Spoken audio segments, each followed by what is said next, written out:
أشرف حكيمي تلقى تهاني عديدة من كل نجوم كرة القدم من الزملاء إلى خصومه، والبداية بصديقه المقرب كيليان مبابي نجم نادي ريال مدريد الإسباني، حيث علق على تتويجه بالكرة الذهبية الأفريقية بالقول: ملك أفريقيا، برافو يا أخي، جائزة أكثر من مستحقة. كذلك عثمان ديمبلي زميل أشرف حكيمي في نادي باريس سان جيرمان نشر صورة لحكيمي وعلق عليها في حسابه بالإنستغرام بالقول: مستحقة يا أخي، يعني صاحب الكرة الذهبية ديال فرانس فوتبول يهنئ صاحب الكرة الذهبية الأفريقية، وبجوجهم كيلعبوا في نادي باريس سان جيرمان المتوج بلقب دوري أبطال أوروبا. كذلك الصحفي الشهير فابريزو رومانو خبير سوق الانتقالات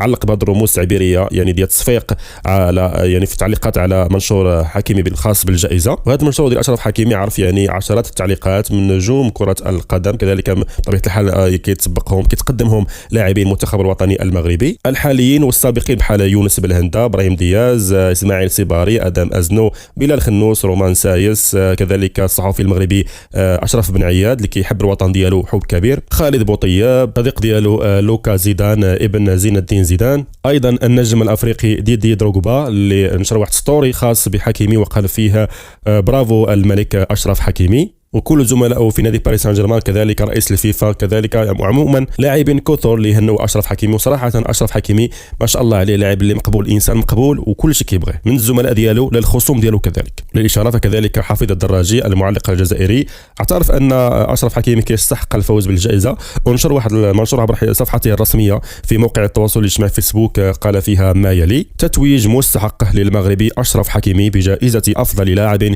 في افريقيا لسنه 2025